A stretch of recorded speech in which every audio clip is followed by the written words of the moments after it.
God, which brings us to chapter 7. It's the pair of chapter 2 and the center of the book where all its themes come together.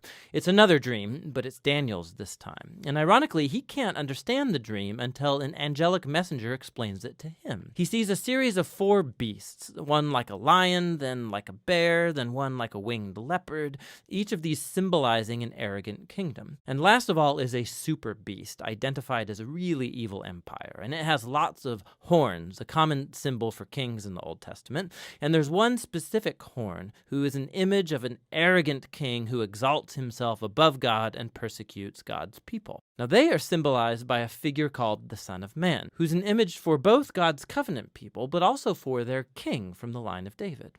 But then all of a sudden, God, who's called the Ancient of Days, comes and he sets up his throne. He destroys the super beast and he exalts the Son of Man on the clouds, where he comes up to sit at God's right hand and share in God's rule over the nations. We can look back now and see how all of these stories in the first half fit together. The 3 stories of faithfulness despite persecution, these are meant to offer hope to God's suffering people among the nations. But they suffer because human kingdoms have rebelled against God and have become beasts. And so these visions encourage patience, that God's people are to wait for him to bring his kingdom and rule over our world and vindicate his suffering people. But it raises the question about when God is going to do that, and that's what these final 3 visions set out to explore. In chapter 8, Daniel has another vision about the final 2 beasts of chapter 7, but this time they're symbolized by a ram, who we're told is an image of the empire of the Medes and Persians, and then by a goat, who's an image of ancient Greece. And out of the goat come a whole bunch of horns, one of which symbolizes the evil king from chapter 7. And we're told more about him, that he will attack Jerusalem and exalt himself above God and defile the temple with idols. However, in the end, he will be destroyed by God, who will exalt his people and his kingdom. Now, by chapter 9, Daniel is very puzzled, especially as to when all of this is going to take place. And so he consults the scroll of the prophet Jeremiah, where God said that Israel's exile would only last 70 years. So for Daniel, the 70 years is almost up. And so he asks God to fulfill his promise soon. But an angel comes and informs him that Israel's sin and rebellion has continued. And so their time of exile and oppression will continue on 7 times longer than Jeremiah envisioned. Daniel 7. In the first year of Belshazzar, king of Babylon, Daniel saw a dream and visions of his head as he lay in his bed. Then he wrote down the dream and told the sum of the matter. Daniel declared, I saw in my vision by night, and behold, the 4 winds of heaven were stirring up the great sea. And 4 great beasts came up out of the sea, different from one another. The first was like a lion, and had eagle's wings. Then, as I looked, its wings were plucked off, and it was lifted up from the ground, and made to stand on 2 feet like a man. And the mind of a man was given to it. And behold, another beast, a second one, like a bear. It was raised up on one side. It had 3 ribs in its mouth between its teeth, and it was told, Arise, devour much flesh.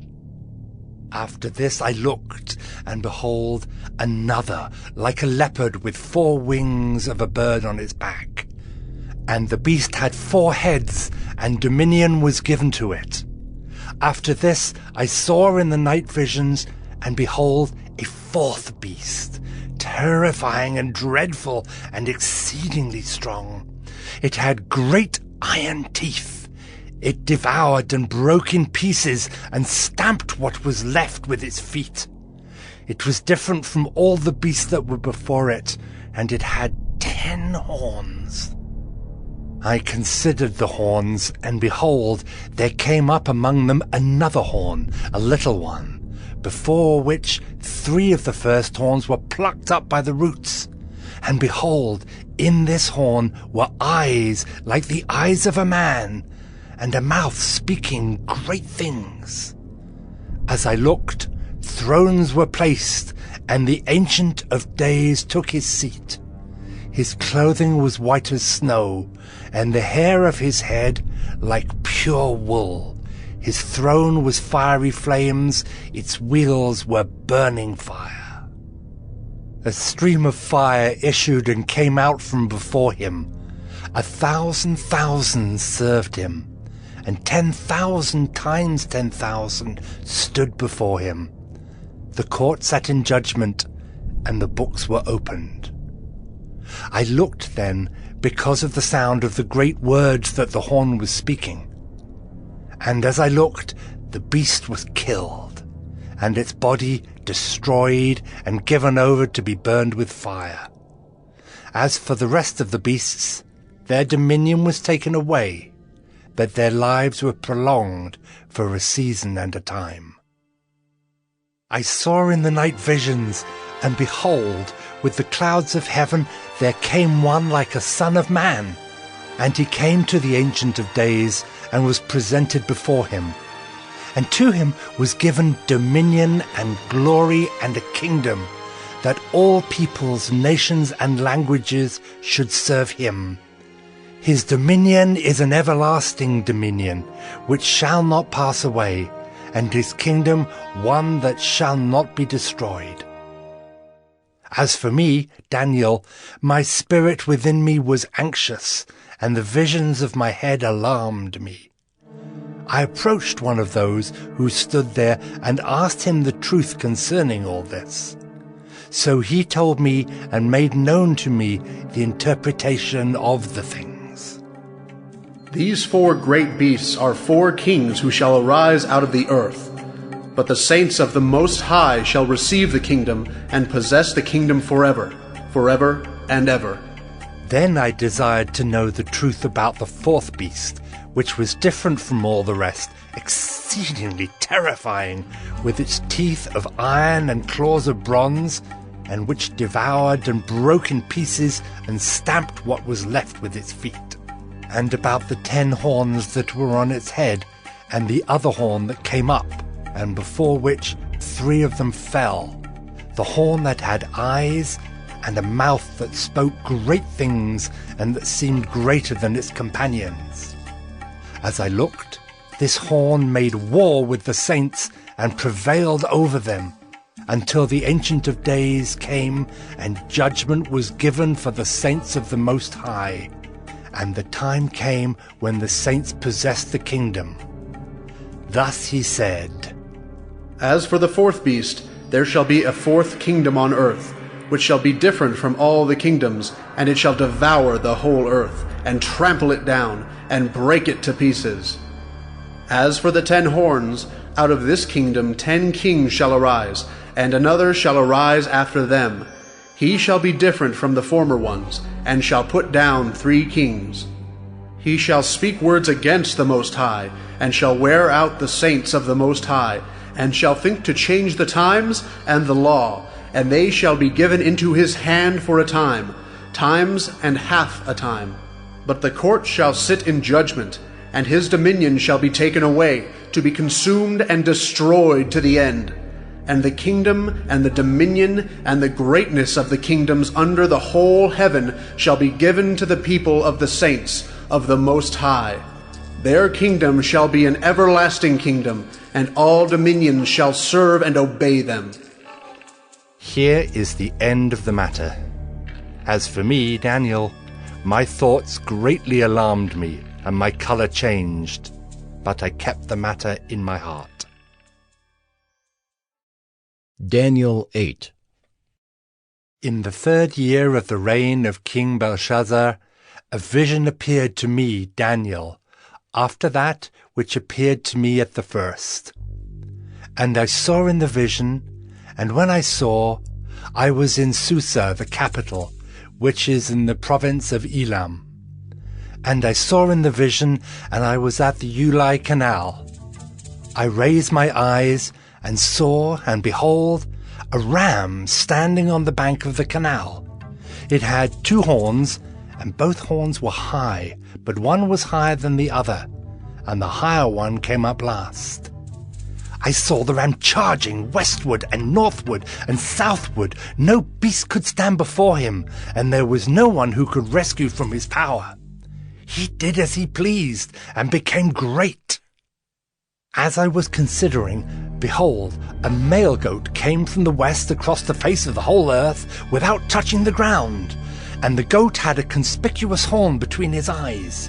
He came to the ram with the two horns, which I had seen standing on the bank of the canal, and he ran at him in his powerful wrath. I saw him come close to the ram, and he was enraged against him, and struck the ram and broke his two horns. And the ram had no power to stand before him, but he cast him down to the ground and trampled on him. And there was no one who could rescue the ram from his power. Then the goat became exceedingly great. But when he was strong, the great horn was broken, and instead of it there came up 4 conspicuous horns toward the 4 winds of heaven. Out of one of them came a little horn, which grew exceedingly great toward the south, toward the east, and toward the glorious land. It grew great even to the host of heaven. And some of the host and some of the stars it threw down to the ground and trampled on them. It became great, even as great as the prince of the host. And the regular burnt offering was taken away from him, and the place of his sanctuary was overthrown. And a host will be given over to it together with the regular burnt offering because of transgression. And it will throw truth to the ground, and it will act and prosper. Then I heard a Holy One speaking, and another Holy One said to the one who spoke, For how long is the vision concerning the regular burnt offering, the transgression that makes desolate, and the giving over of the sanctuary and host to be trampled underfoot? And he said to me, For 2,300 evenings and mornings, then the sanctuary shall be restored to its rightful state. When I, Daniel, had seen the vision, I sought to understand it. And behold, there stood before me one having the appearance of a man. And I heard a man's voice between the banks of the Ulai, and it called, Gabriel, make this man understand the vision. So he came near where I stood. And when he came, I was frightened and fell on my face. But he said to me, Understand, O Son of Man, that the vision is for the time of the end. And when he had spoken to me, I fell into a deep sleep with my face to the ground. But he touched me and made me stand up. He said, Behold, I will make known to you what shall be at the latter end of the indignation, for it refers to the appointed time of the end. As for the ram that you saw with the 2 horns, these are the kings of Media and Persia, and the goat is the king of Greece, and the great horn between his eyes is the first king. As for the horn that was broken, in place of which 4 others arose, 4 kingdoms shall arise from his nation, but not with his power. And at the latter end of their kingdom, when the transgressors have reached their limit, a king of bold face, one who understands riddles, shall arise. His power shall be great, but not by his own power, and he shall cause fearful destruction, and shall succeed in what he does, and destroy mighty men and the people who are the saints. By his cunning he shall make deceit prosper under his hand, and in his own mind he shall become great. Without warning he shall destroy many, and he shall even rise up against the Prince of Princes, and he shall be broken, but by no human hand. The vision of the evenings and the mornings that has been told is true, but seal up the vision, for it refers to many days from now. And I, Daniel, was overcome and lay sick for some days. Then I rose and went about the king's business, but I was appalled by the vision and did not understand it. Daniel 9.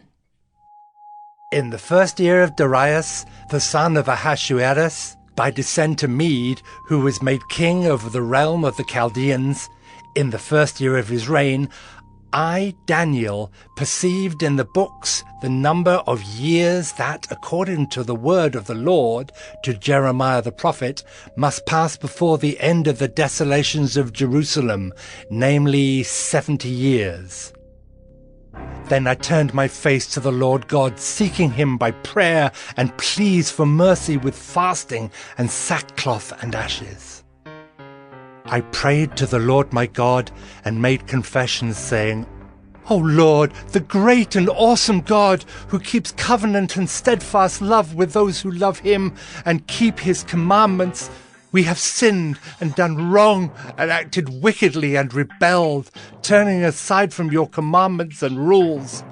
We have not listened to your servants, the prophets, who spoke in your name to our kings, our princes and our fathers, and to all the people of the land.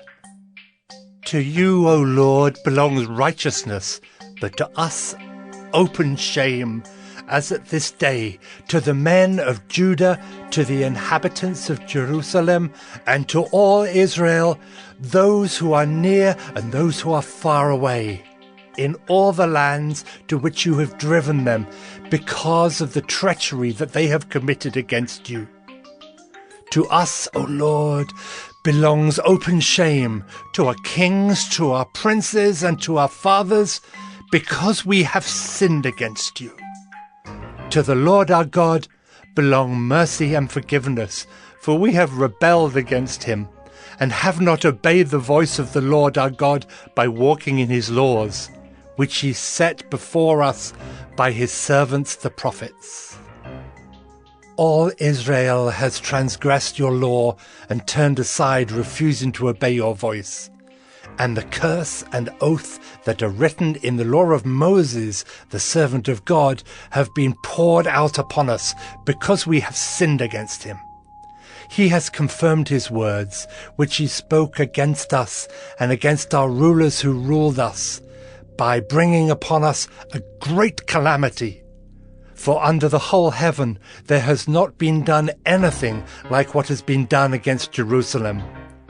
As it is written in the law of Moses, all this calamity has come upon us, yet we have not entreated the favor of the Lord our God, turning from our iniquities and gaining insight by your truth.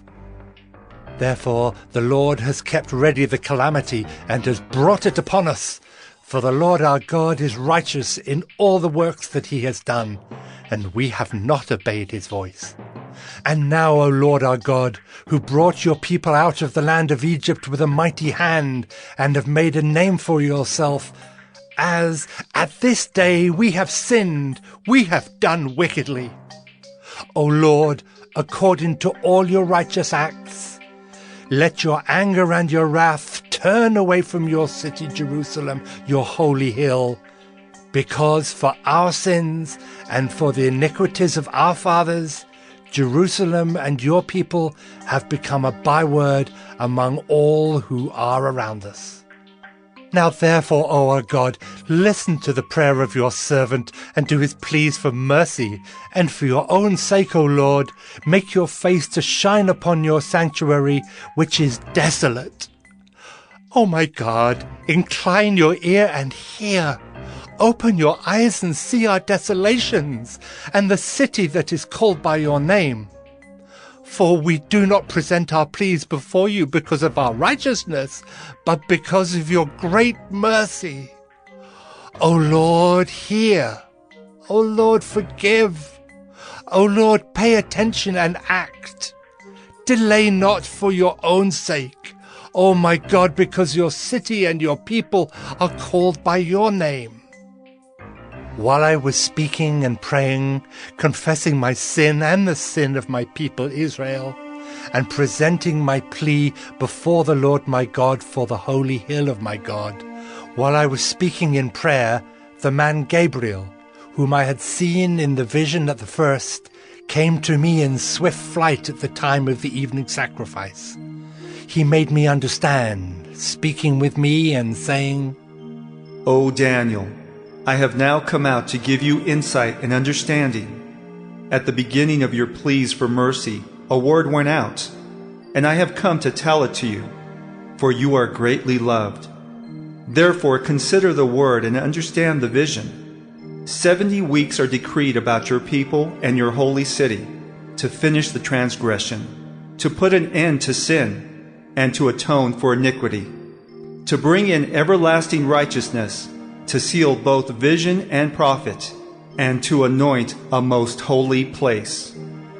Know therefore and understand that from the going out of the word to restore and build Jerusalem to the coming of an anointed one, a prince, there shall be 7 weeks. Then for 62 weeks it shall be built again with squares and moat, but in a troubled time. And after the 62 weeks, an anointed one shall be cut off and shall have nothing, and the people of the prince who is to come shall destroy the city and the sanctuary. Its end shall come with a flood, and to the end there shall be war. Desolations are decreed, and he shall make a strong covenant with many for 1 week, and for half of the week he shall put an end to sacrifice and offering. And on the wing of abominations shall come one who makes desolate, until the decreed end is poured out on the desolator.